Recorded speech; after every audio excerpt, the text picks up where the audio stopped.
গাধাকে যখন সৃষ্টি করা হয়েছিল তখন গাধাকে বলা হলো তুমি দুনিয়াতে প্রচুর পরিশ্রম করবে, তোমার মাথায় কোনো বুদ্ধি থাকবে না, তুমি খেতে পারবে শুধুই ঘাস, এবং তোমার আয়ু দেওয়া হলো 50 বছর। এইটা শুনে গাধা বলল, হে প্রভু, আমি এত বছর বাঁচতে চাই না, আমাকে বরঞ্চ 20 বছর আয়ু দিন আর 30 বছর আয়ু ফিরিয়ে নিন। গাধার এই প্রস্তাব মঞ্জুর করা হলো। এরপর যখন কুকুরকে সৃষ্টি করা হলো, কুকুরকে বলা হলো তোমার খাবার হবে মানুষের বাসি খাবার, মানুষের রেখে যাওয়া নষ্ট খাবার, এবং তোমার আয়ু দেওয়া হলো 30 বছর। কুকুর এইটা শুনে বলল, হে প্রভু, আমি এত বছর বাঁচতে চাই না, আমাকে বরঞ্চ 15 বছর আয়ু দিন এবং 15 বছর আয়ু ফিরিয়ে নিন। সৃষ্টিকর্তা তার এই প্রস্তাব মঞ্জুর করলেন। তারপর যখন বানরকে সৃষ্টি করা হলো তখন বানরকে বলা হলো তোমার কাজ হবে দুনিয়াতে শুধু এক ডাল থেকে আরেক ডালে ঝুলাঝুলি করা, মানুষকে বিনোদন দেওয়া, এবং তোমার আয়ু দেওয়া হলো 20 বছর। বানর তখন প্রভুকে বলল, হে প্রভু, আমি এত বছর বাঁচতে চাই না, আমাকে বরঞ্চ 10 বছর আয়ু দিন আর 10 বছর আয়ু ফিরিয়ে নিন। সৃষ্টিকর্তা বানরের এই প্রস্তাব মঞ্জুর করলেন। এরপর এলো পুরুষের পালা।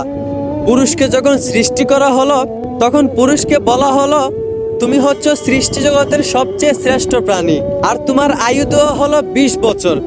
এইটা শুনে পুরুষ বলল, হে প্রভু, আমি এত কম বছর বাঁচতে চাই না, আমাকে আরো বেশি আয়ু দিন। গাধা যে 30 বছর আয়ুটা ফিরিয়ে দিয়েছিল সেই আয়ুটা আমাকে দিয়ে দিন, এবং কুকুরও যে 15 বছর আয়ুটা ফিরিয়ে দিয়েছিল সেই আয়ুটাও আমাকে দিয়ে দিন, এবং বানর 20 বছর থেকে 10 বছর যে আয়ুটা ফিরিয়ে দিয়েছিল সেই আয়ুটাও আমাকে দিয়ে দিন। সৃষ্টিকর্তা পুরুষের এই প্রস্তাব মঞ্জুর করলেন।